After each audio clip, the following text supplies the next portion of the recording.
From the Woodshed, a casual conversation with Chase Morrill and Ryan Eldridge from Kennebec Cabin Company, the team that inspired the hit show Maine Cabin Masters.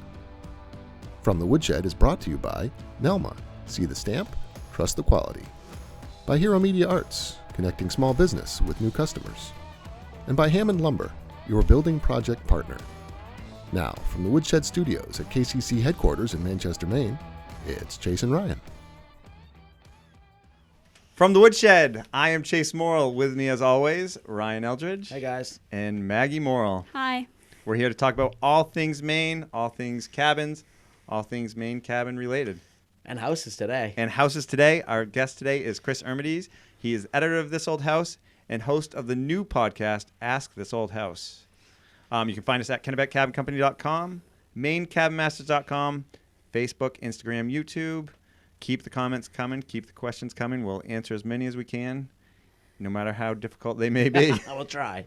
Yeah, and check out our store, KennebecCabinCompany.com, to find cool merchandise. You can find From the Woodshed t-shirts, Maine Cabin Masters gear, Kennebec Cabin Company gear, and local artists and craftsmen. Everything you need for the New Year's. Absolutely, absolutely. Yeah. And also, I want to thank Nelma at Nelma.org, EasternWhitePine.org, SprucePineFur.org, HeroMediaArts.com, and Hammond Lumber Company, the official building supplier of Kennebec Cabin Company. Yes, they supply us with all our beautiful Eastern White Pine. Gotta love the Eastern White Pine. Did you get any Eastern White Pine for Christmas? Just the leftover tree? Right, yeah. No, luckily. But yeah, Happy New Year. Oh, we made it. We're here. Bye-bye 2020. Oh, let's hope. Don't look back. Yeah. Did you hear the news? Maddie and Josh are having a baby? Oh, they are. Yeah. I didn't know that. Oh, you didn't? No. Oh, yes. Nice. Good First to know, huh? No. Oh. Did it?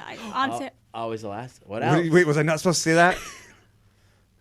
Who told you? Was it on Sarah that Maddie and Josh, but they said don't put it on social media. Oh, this isn't social media. You're fine. This is a podcast.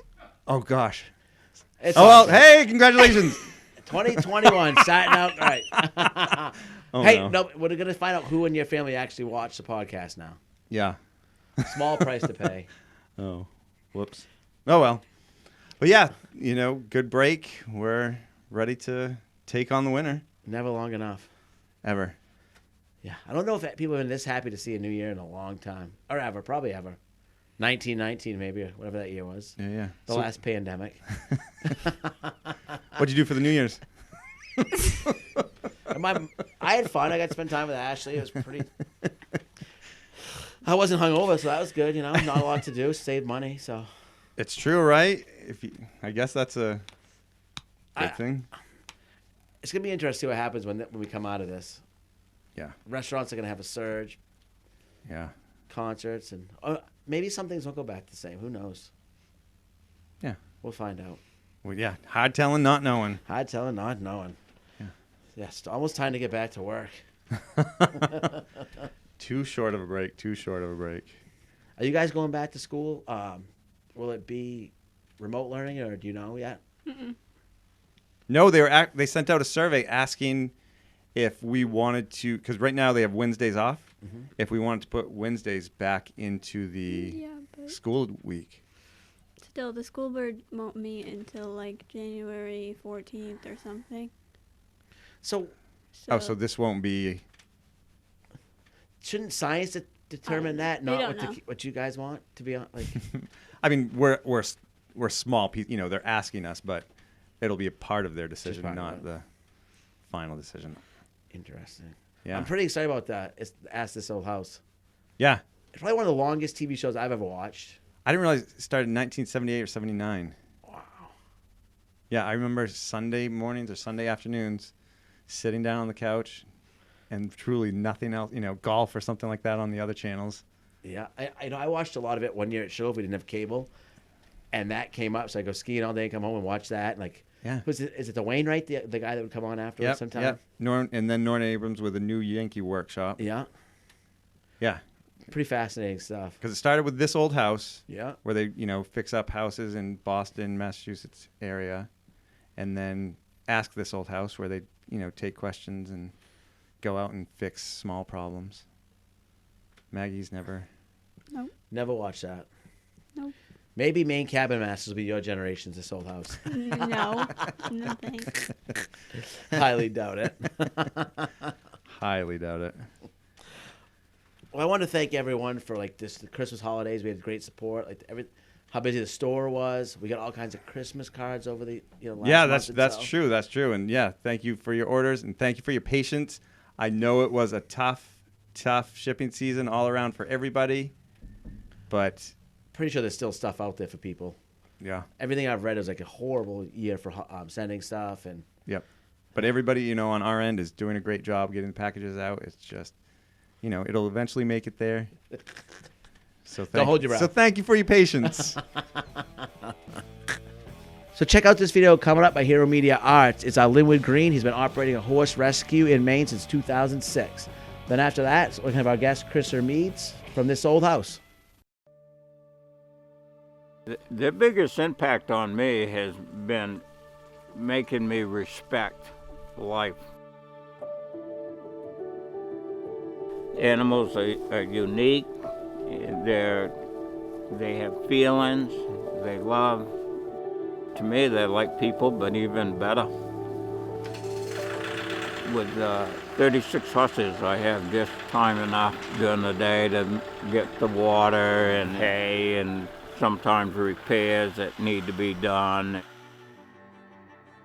I've had some broken ribs. I've had a nose broke, front tooth knocked out. I've had an ACL torn, and but it's just because the animals have been abused in the past, and they really don't know you when they first get here, and things go bad quick sometimes. I wouldn't consider it work at all, really. I mean, it's a labor of love, I'd say. My other line of work before I started this, I was in a police department and I was a captain. I like working with the animals better. They really appreciate the help that you give them. I'm not a horse trainer. I just try to keep them alive and happy. They probably changed me more than I've ever changed them. They've made me a soft old man, I guess.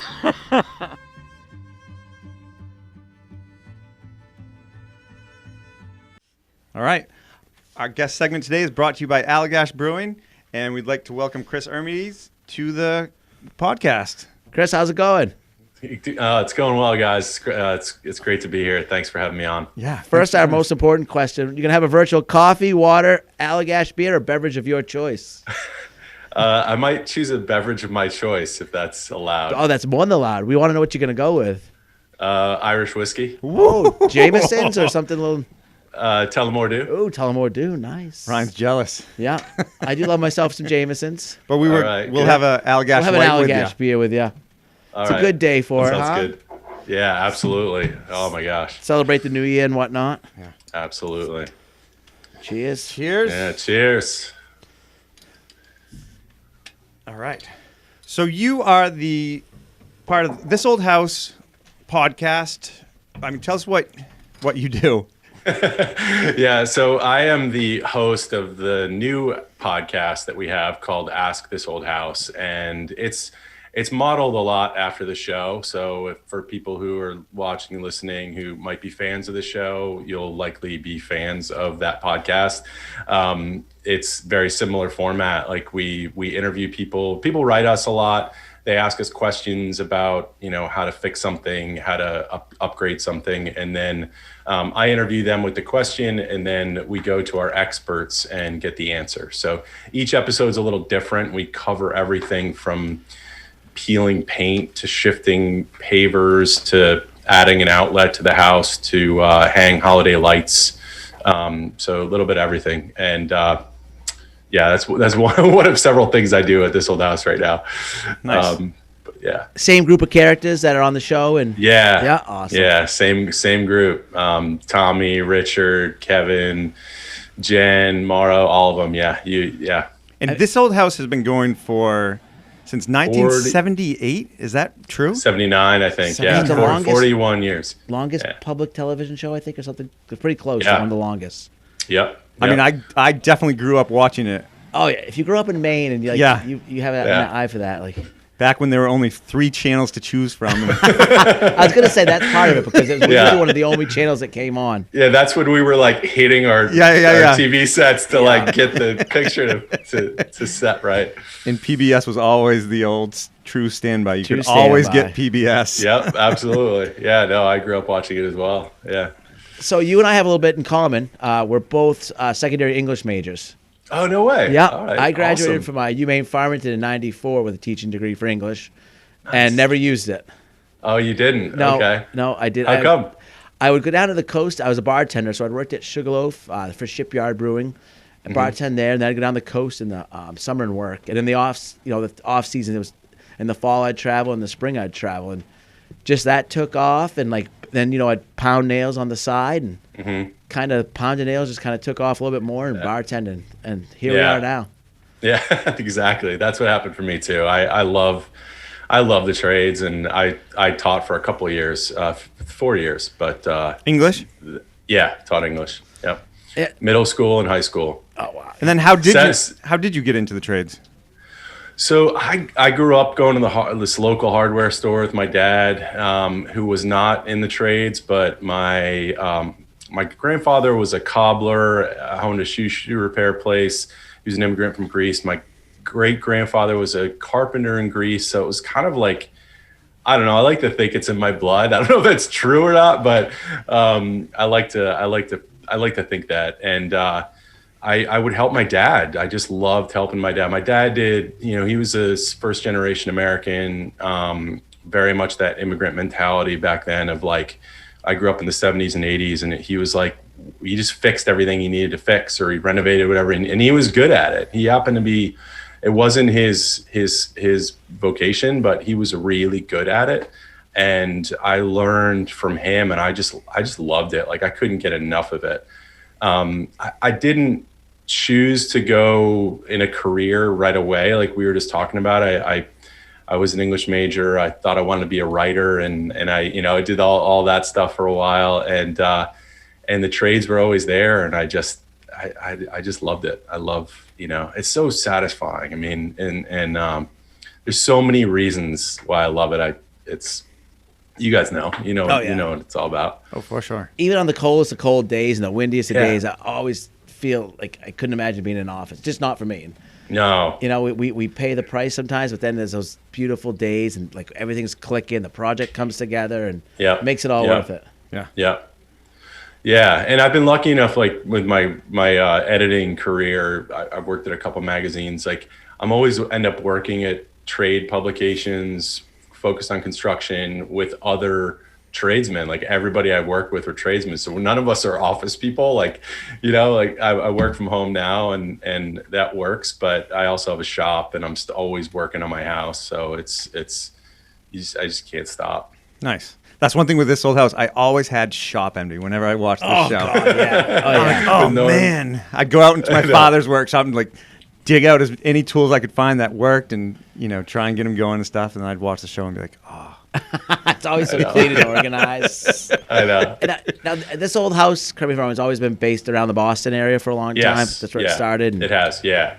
Yeah, so a lot of projects with Silva Brothers, which is Tom Silva's company, and Charlie's running it now with him. And then recently we've been working on with Jeff Sweener from Sweener Builders in Rhode Island, so on the coast of Rhode Island as well. So, but definitely that area, and part of the reason is you guys know, like the production, the technical, the logistics of production require us to be able to get to places fairly easily. So that's why it's kind of stayed in that area.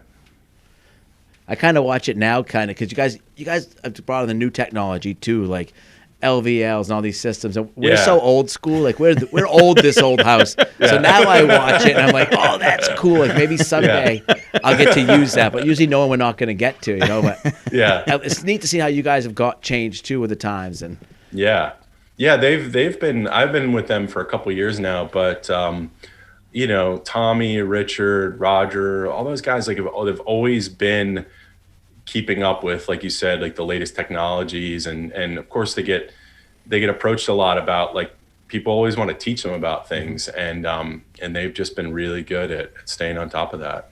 And you know, Tom Silva's been renovating since he was a little kid for you know, so for many years, and he worked with his dad, and he has kept those, like he'll do things sometimes in the show, and I'll be on a job site with him sometimes, and I see what he's doing, and I'm like, oh my God, like, what did you just do?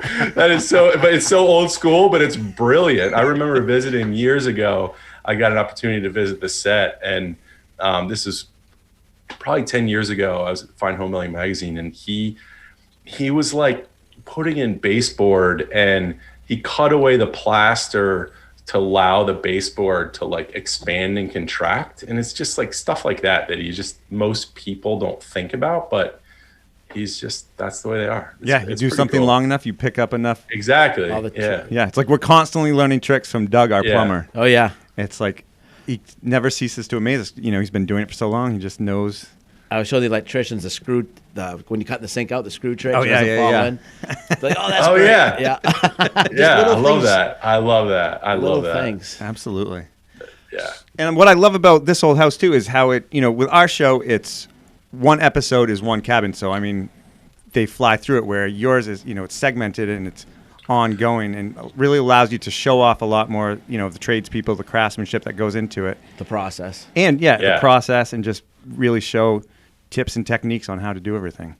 Yeah, that's exactly what we're going for, and that's another reason why it's been sort of local. You know, we do travel a little bit, but particularly for Ask This Old House, for the sister show, but for the main show, when we're following a renovation, it's 12, 13 episodes on one renovation. So yeah, we like to get in there and dig deep. I always think, I wonder if we could do that.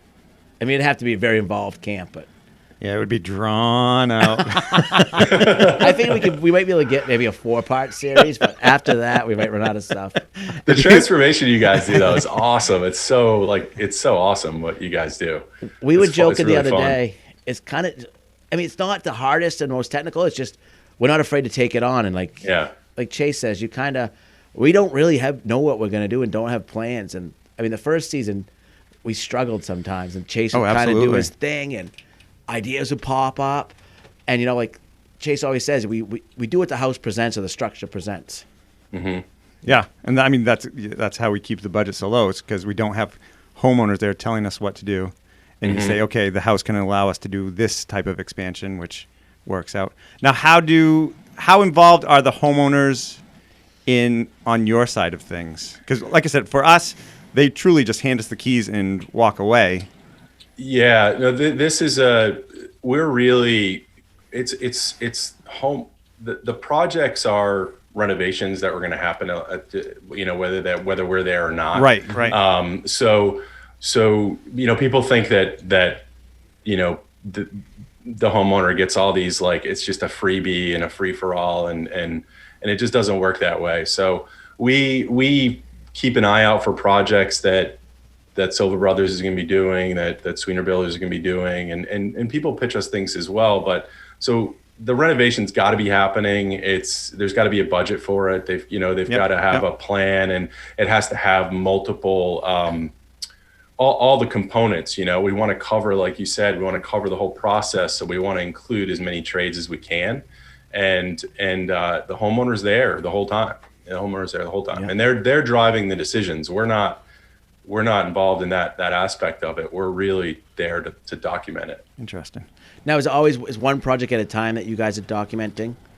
No, it's usually two. So there's some overlap. So it depends. Like in the beginning, I'm not heavily involved currently in the production of the main show. I go to shoot sometimes and get content for online for there, but it's still a little foggy to me. But I think the time frame is like starting in I forget it. I forget what the months are, but they try to do like a 6-month thing, and there's some overlap between the two projects. Nice. And so on your it's your podcast. You go out. Are you going to? Is it you still like with the old Ask This Old House? They'd take the truck and trailer and head out to people's houses. Is that still a piece of it, or is it more for the show? Yeah, for the show that still airs on PBS. Yeah, but I mean, but your piece of it for the podcast, it's separate. So people will write us from all around the country, and we'll do it like this. Like we'll do an interview in Zoom form, and then. And just record it, and it's audio only. Only, that's got to be tough. Yeah, it is tough. It is tough. Just to be descriptive enough. Like you said, you tell somebody how to install an outlet, but every house is so different and it's so unique that to have somebody explain to you in the right terms of what they mean when they want an outlet, and then for you to be able to, as the expert, to say, okay, yes, I could explain how to put an outlet, but in order for that to translate onto it's definitely not easy. I tend to get really technical. Like when I start asking questions, I start asking really technical questions, and our podcast producers are like, we don't need to do that. And I'm generally gathering information to get to our expert, like Heath Eastman. I know Heath's gonna want to know certain things about the situation, and so they usually edit that stuff out and try to keep. We're trying to keep the podcast like 10-15 minutes. We don't want to be like information light, but we don't want to get so technical that people aren't going to pay attention. And particularly, like you said, like it's not very visual, so it's hard to go there. Yeah. So hopefully, the homeowners as personalities and the experts and the way they describe things, it's fun. Like, like listening to your plumber and the electrician, like just getting that level of experience and insight into stuff. I love it. I love being like, wait, what did you just do? What is that? Yeah. We're finding that with our fans too. They just want knowledge. They want to know, like the questions they bring up to like our guests and stuff. It just fascinates me, and they're thirsty for more knowledge. And the how and why of things. And, well, yeah. I mean, I just got a question by email today. How do you get rid of water stains in pine boards that have been up? And it's like, there's a million different ways, but I want so much more background information about how old the stain is, like what caused the stains, what type of wood is it? It's pine, what it's coated with. Like, there's so many questions that I could see. Yeah. Information is there overload. Insulation there? Yeah. Exactly. Yeah. Do you feel like the podcast is reaching out to a whole different genre than maybe the TV show or younger genre? Yeah. Hopefully. I mean, we want to broaden our reach, obviously, like everybody does, and just serve other audiences. Yeah, for sure. And you have some new experts in the podcast as well, because I was looking through the names and recognize some of the last names. Like Charlie Silva is the son. That's Tommy's nephew. Okay. Yeah. And probably so Jen Nuada is our landscape gardening expert, and she's been on the show for a while now. Ross Trethewey is Richard's son, and Ross is our home technology expert, and he's just like, he's so smart. He's an engineer. I love kind of, geeking out, listening to him and learning about building science and all that stuff. So he's just, they're great. They're great. Eastman's our electrician. It's great that there's, it's almost like the next generation is now stepping exactly. in. And be like, no, Dad, this is how we do it now. And I've noticed you guys have bringing on young kids too as well, bringing on a group of like 6 to 8 young kids and watching them through the process. And I get the magazine, so that gives you a lot of other insight at home too. And nice. There's a group of young kids they've been following, and we've got the Generation Next initiative. So we bring in a couple of young people who are either changing careers or just getting into the trades, and bring them on the job site and try and raise awareness around that, around the skills to trades gap. And we did that this summer. Yeah, we had all the 16-year-old nephews and cousins. Come on, that's great. it was a lot of fun. some of the older people, they're on a job site, they get jaded, and these young kids were fresh energy. Nothing bothered them. They were happy to be there. Yeah. And they would listen. They listened, to the older guys and be like, "Oh, okay, this is how you do it." It really brought a fun, different aspect to it. I think it was good for everybody. Yeah, for sure. There's nothing like working along somebody like that who's really wants to learn, right? Like it's so fun to. I mean, as you know, it's just like I'm not an expert by any means, but I used to love when I was on the job site regularly every day. And I knew a little bit, and somebody new came on. Like it's fun to just feed that enthusiasm and help them like solidify that interest in the trades. Yeah, and again, it's skills they will always have. They'll have for life. Absolutely. So even if their English major doesn't work Right, out, exactly. they can fall back on something else. Brad's a good example of that. He's been on the show since season 1. Brad came on when he was 17, maybe senior in high school. Yep. He was a good friend of ours, daughter's boyfriend, and he'd come back every year. And I mean, he didn't know a hammer from a holster before, and just seeing him come along in the last 5 years, it's sometimes you have to remember he's still so young, and where he came from, and he wants to learn more and more. And I got to slow him down sometimes and explain like this isn't how it used to work. Like back in the day, I was a ground guy for like 3 years on a chop saw. I didn't get to play with any fancy new guns, Yeah. And we really try to promote that there's no level of hierarchy. Maybe one day a guy's painting, and the next day the guy has a nail gun up on the stage, and it's really fun to see these kids come along. Yeah. Do you guys like when I was where I grew up, where I was working full time? We did a little bit of everything. So like I was forming footings and doing the rough and wiring, framing, finish work, tile. Like we did everything. Is it like that where you guys are too, or do you? Is it a lot more delineated? No, it's definitely. Before the show, we were any job we could get just to pay the bills. I mean, we would do renovations, new constructions, additions, tile work, but landscaping. We never subbed much out besides plumbing and electrical. Right. We take on tile work. We do forms. We didn't always sub out plumbing and electrical. No, we didn't. We probably should have. Truth be told, again, you do what you can, and it was a lot of it was for family and friends. And as we've grown and gotten bigger, and we have the TV crew, we're like, okay, we've been told we need to do such and such, and can't get away with that wire anymore. If you don't own the property, that's not going to pass. So we're still learning as well, but we always say how lucky we are. And, there's a million reasons, and one of the best reasons I think is because we don't really touch sheetrock or insulation. So I mean, come on, we pretty much got it dialed in. Yeah, absolutely. Oh my gosh. I sheetrocked with quite the character. I worked with quite the sheetrock character for a long time. They're a different breed. We do love having all the different subs. Like Oh yeah. We won't say who the messiest subs are. They're all known electricians. For certain things. Electricians are the messiest. Thank you, Chris. You took that up. You said it, not us. There was no question. I will take whatever heat anyone wants to give me, but that is like there's no argument there. That's the way it is.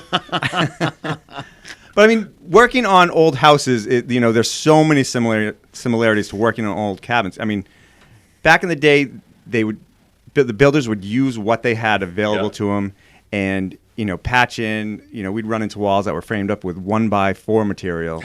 Just again, it's what they had on site. We did one this summer that they used old interstate signs to close in a wall. So whatever they had, really. Yeah. Wow. Yeah. It's like archaeology, we call it, Cause, oh, that's cool. You can see what, like Chase said, you see one addition, well, that might have been built in the 30s because there's very little metal in it or nails. Or maybe it was during a wartime, and then, different time, there's all different building methods. And Yeah, no, it's that's true here too, and all around the Northeast. Tommy likes to talk about the Yankee ingenuity. Oh yeah, absolutely. It's alive and well for sure. Yeah. We find a lot of camps that were built on Friday afternoons. It looks like. Starting the weekend, doing a little work. A lot of weekend work.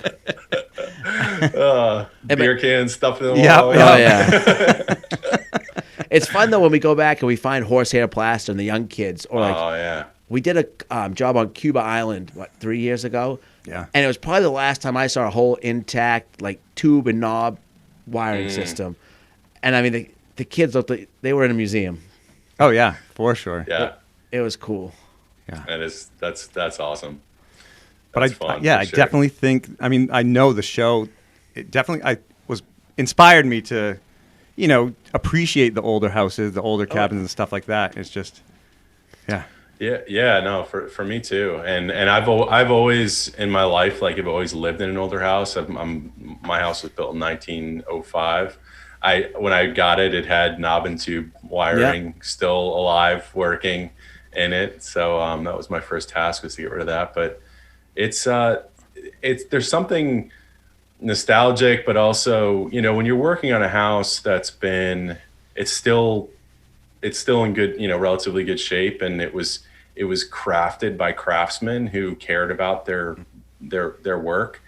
I don't know, it brings up like a sort of like a sense of responsibility to me when I'm working, when we're around those. And I think that everybody that works on our shows, that our experts feel the same way. You're trying to be a good steward to it. It's the only way things will exist. The things will continue to exist. Absolutely. Yeah. And taking pride in what you're doing is a big piece of it. Everybody on our, is so proud of, because I mean, yeah, the places we're in, they definitely need the renovation, and, it's a huge transformation, and everybody, all of us take pride in, including the film crew, because they're a big part of it as well, just in putting back something that we know is going to be used and loved for, next 100 years or however long till the next generation has to come in and do another renovation. I know. They'll look at our work and be like, what were they thinking? Yeah. Yeah. Don't want to pull that apart. No. I've got a question here that says you spent time on a ranch in Wyoming. I did. Oh, cool. Yeah. I did. I was. I left teaching and had an opportunity to go out there, and just kind of needed a reset. So through a connection, I got a job as a maintenance guy and carpenter on this ranch in Wyoming, and I worked on cabins that were built in like the 1920s. Log cabins, chinked, full renovations on a lot of those, which usually meant like cutting out the floor system and rebuilding it, because it was all rotted, and re-roofing, and it was pretty awesome. What part of Wyoming? Awesome. Du Bois. Yeah. Wind River, that area? I spent a winter in Jackson Hole. Okay, yeah. I spent a lot of time in Jackson beautiful Hole. Out there. Oh my gosh, it's unbelievable. It's so cool. The first time I went out there, and we were checking it out, was in the fall, and we get off, is it 90 or 80? And we start going north, and we're driving on the interstate, and I'm like, what is that on the road? There's all these little just spots, and they're everywhere. And it took me about 5 minutes, and I realized it was rabbits that got run over, but they're literally like everywhere. I mean, I'll never forget that. It's funny the things you remember. Can't imagine. Yeah, no, absolutely. Up in the plains of Wyoming. Yeah. No, you definitely. That was my first time out there that I ever saw a moose. I got up there in October.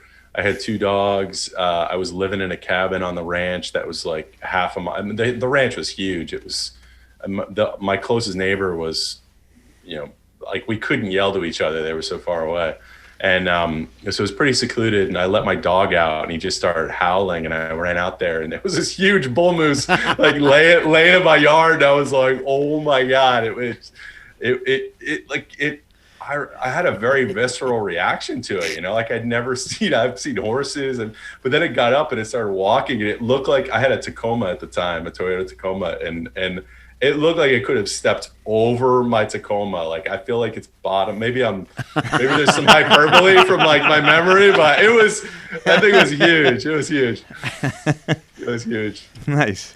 Yeah. So Maggie, do you have any questions? Yep. Maggie has a few viewer questions. All right. Shoot whenever you're ready. Ready? All right. First question is from Sue Turnbill. I'm a former archaeologist in the UK and love old buildings from Roman ruins on, Hadrian's Wall into the 1960s. I've become a sucker for timber frame buildings, especially Tudor age buildings in the UK and the pioneer and settler cabins in the US. What's the most satisfying old house job you've ever been involved with or seen repaired? I'm afraid I have a disappointing response to that question because I haven't been around long enough to have any experience with that. But I do. One of the ones that I love the most that I do know of is a couple years ago we did a project in Jamestown. Don Powers is an architect in Union Studio in Providence. It was his house, and he did a timber frame shop. And Ted Benson Wood, out of I think Vermont or New Hampshire, it's all prefabbed. It's pretty incredible. It's pretty incredible. Nice, especially with the technology, that's the best insulating them now and stuff like. Yeah, wrapping them with zips. Oh yeah, or whatever. Absolutely. Yeah. We've always traveled as a family, even before the show, and we just love the architecture and stuff, and what the different way they build stuff, and like. Well, what town? There was a town in Italy we were in. What was it? It wasn't Florence. Where? In Italy, where we were walking around the streets, and there was this tiny museum, a hole in the wall, and you go in this old house, and it was built, and then they wanted to excavate the basement to make it bigger, and they just started digging down, and then they hit old ancient Greek or ruins. They found the old sewers. Yeah. Wow. And so, I mean, it turned into a museum, and it was just so amazing to see this house that was built on ancient ruins. And then, I mean, the house was hundreds of years old already. And it was just, we think we have old places around here, but. Exactly. I know. Kevin and I joke about that all the time. We're like these aren't old houses. England, they're Germany. Absolutely. I got to visit Germany a couple times, and they're 1300s. Yeah. I mean, it's unbelievable. Yeah. I'm fascinated by doors when we travel. Like some of those doors, they still work 600, 700, 800 years, like in Italy, and it's amazing. It's true. Yeah. Okay. Great. This question is from Virginia Ward. What is the next trend after stainless steel appliances? Oh. Yeah, let us know. That I think black is Black is in.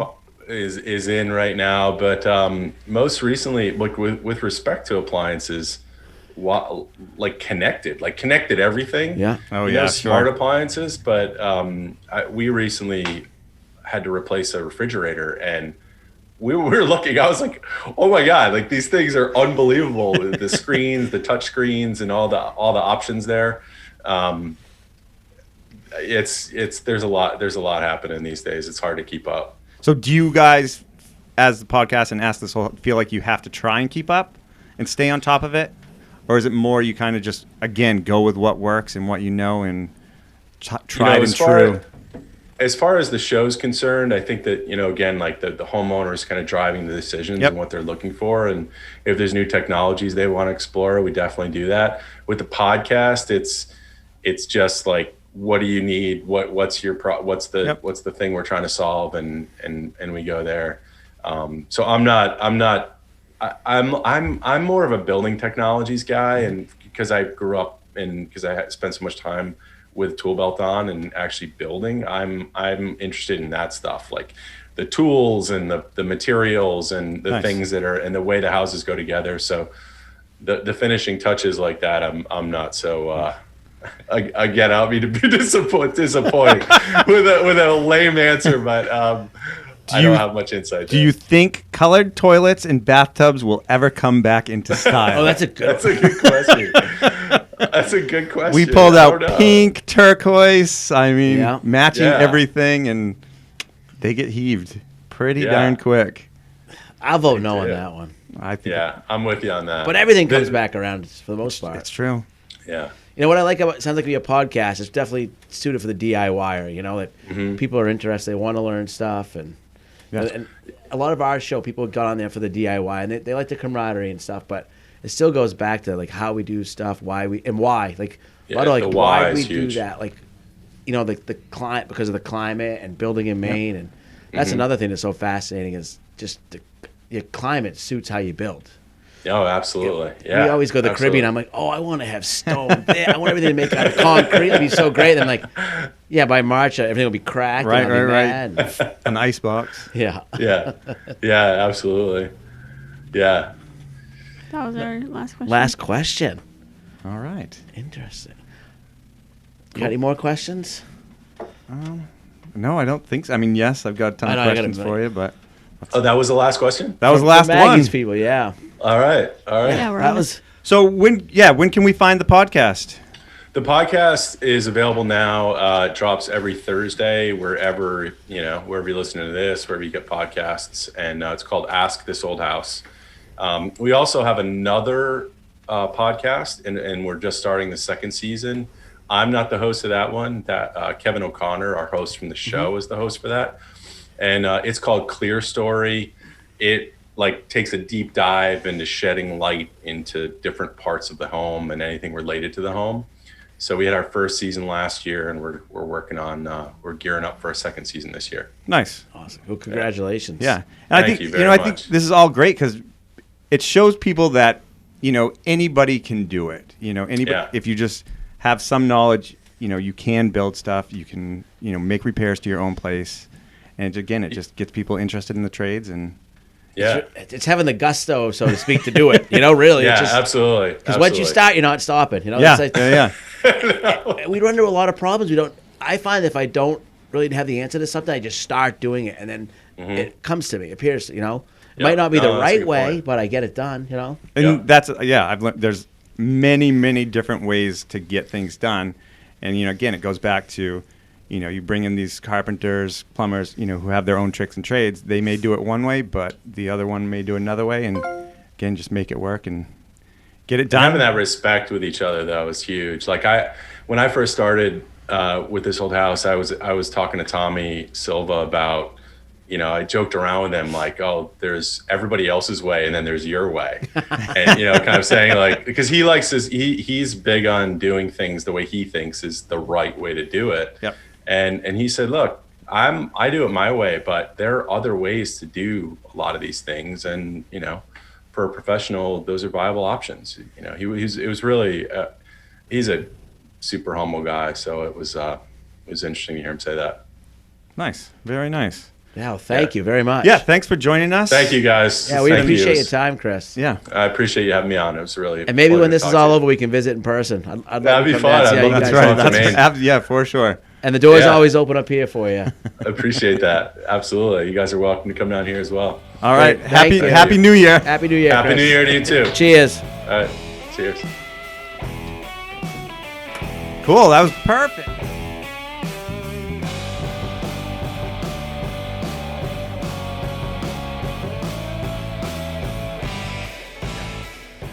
But yeah, so that was also very interesting. Thank you again, Chris. You got some maybe a new viewer for this podcast, Maggie. Yeah, Wouldn't count on it. Someday you'll be a homeowner. That is And true. Hopefully, all I can keep thinking is how technology has created that whole aspect of their program, and again, because people want to learn stuff, and people want to know, and now the answers are there. I mean, imagine me in the 40s and 50s, you would have questions you would never get answered. Right. There was no Google back. I mean, no wonder people went mad and insane sounds back then. what? You wanted to know the Happening. answers to this stuff. You think That's that's not why? why people went insane. I think People still go insane. I don't think it's as prevalent. Though think about it. Have you ever looked at carpentry math books back from then? They're so in depth, how it's pretty impressive what they. I mean, they were What they knew. masters. Yeah, I mean, and you would be a master at your trade. It wasn't like. Are you reading carpentry math books from the 50s? No, I'm not. That's the problem. I'm always just thinking about how the heck did they do it back in the day? Yeah. A bunch of Popeyes out there, these huge, Oh yeah. hammer hands and Yeah. Hand everything. Hand saw, hand drilling. yeah. Oh, I'm happy to be where I am. we're living in 2021, baby. I love it. That's right. Love it. It's going to be a great year. All right. So, do we have any questions on our end? Yeah, we do. All right. We have a letter A mail-in question. from. Let's find it. All right, so we have some pictures. I'll give it to you in a second. Okay. This is from Bob Amberg. Bob Amberg. All right. I had a bit of trouble while constructing my gingerbread A-frame cabin. Who else to call but the 5 amigos? Please review the photos. Bob, you're awesome. Not sure how to budget for gingerbread repairs. That's So awesome. if All you right, all let's see wanna these. take Yeah, a let look. me see one of these. You want to describe what's in the picture? Oh, look at that. So it's a gingerbread A-frame, and he has little cutouts of all the Maine Cabin Masters. There's a small fire pit in front with a gumdrop fire pit, and a beautiful star stained glass A-frame. Yeah. What's the chimney made out of? It looks good.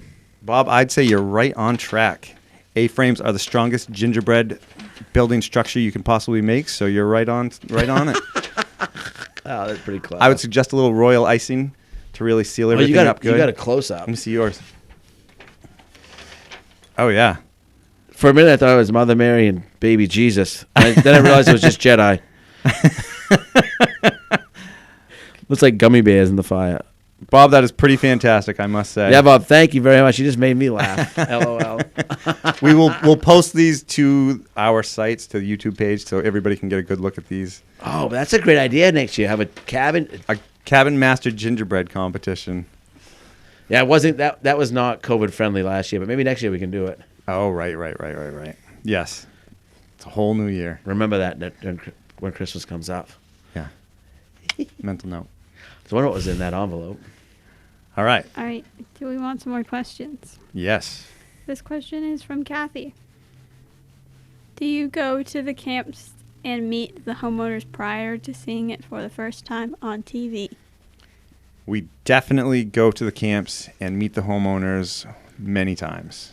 It starts out, people mail in the application. Ryan and I, the production team, kind of goes through them.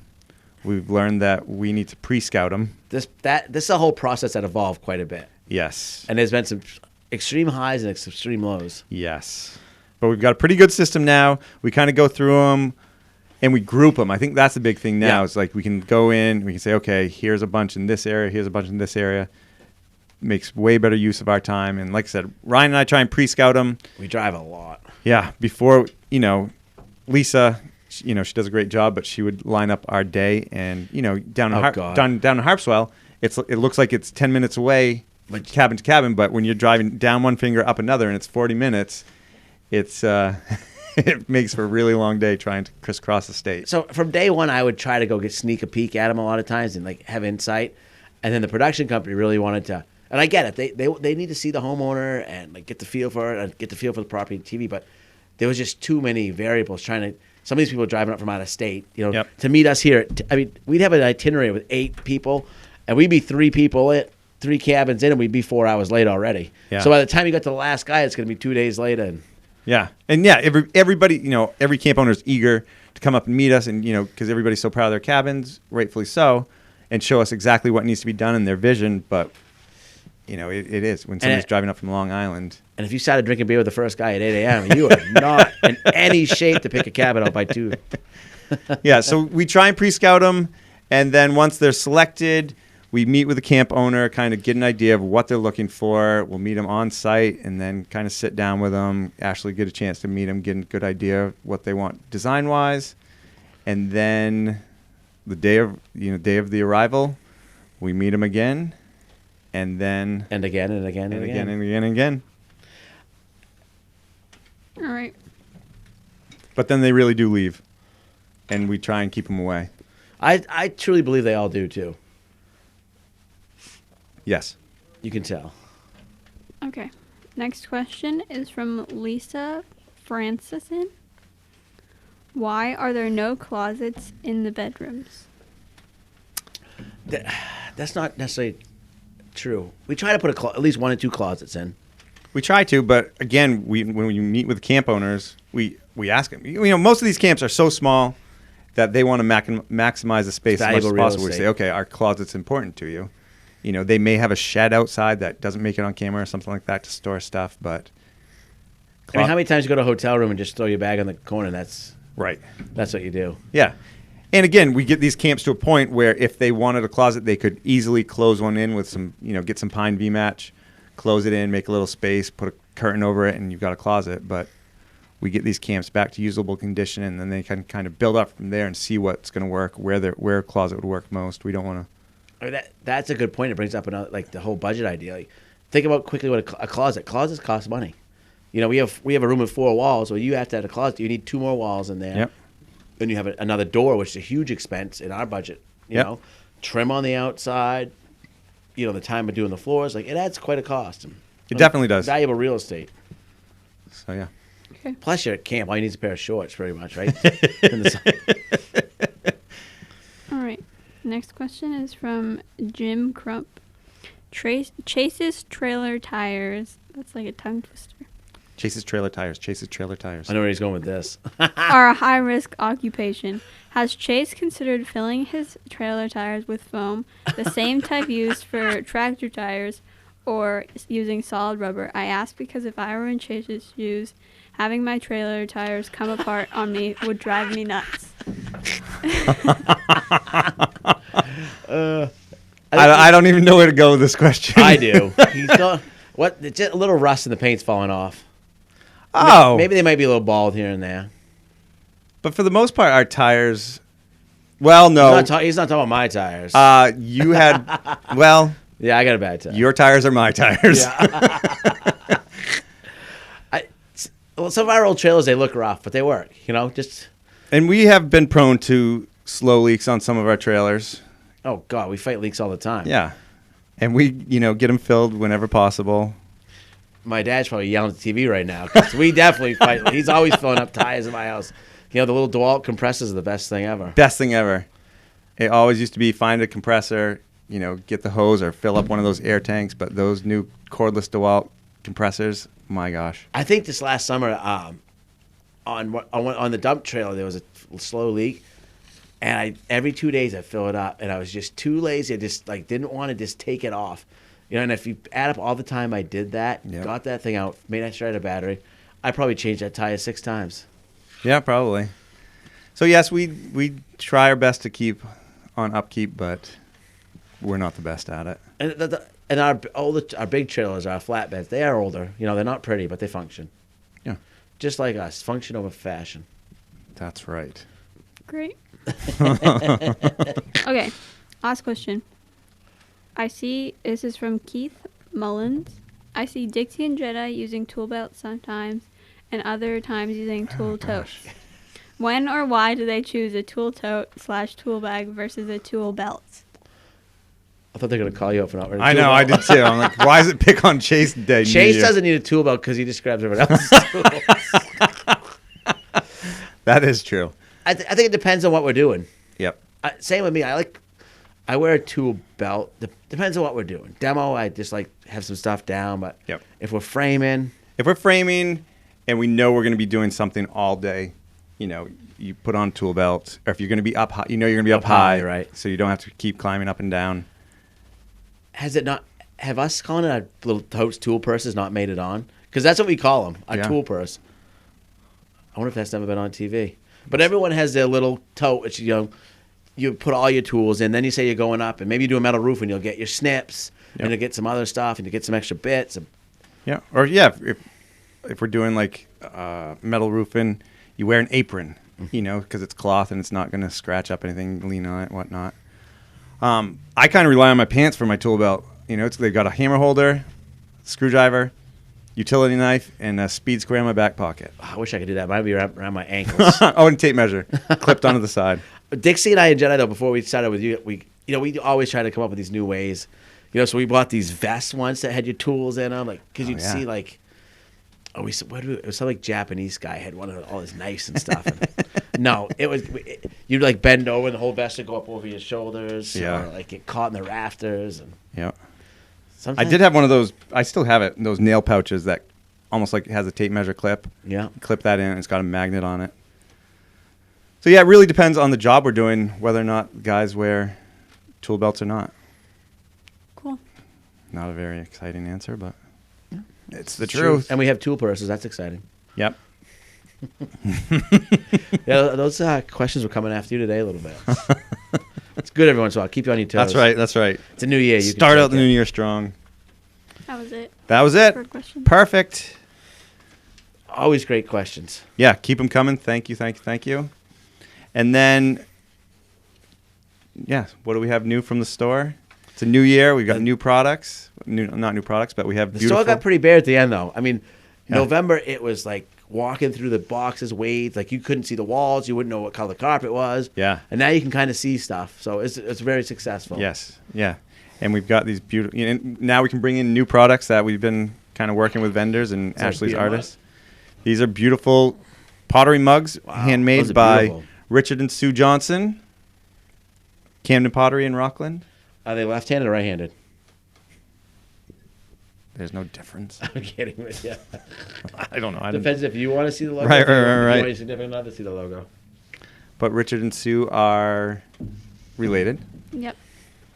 Do you know how they're related, Maggie? Blood. Yeah. How? They're related to Janet. No. Well, yes. I mean, we're all related to I Janet. mean, yeah. There we go. Uncle Bob. Yeah, that's like Janet. Uncle Bob. Yeah. Anyways, they're down in Rockland. They do the blueberry pottery as well. Great fun store.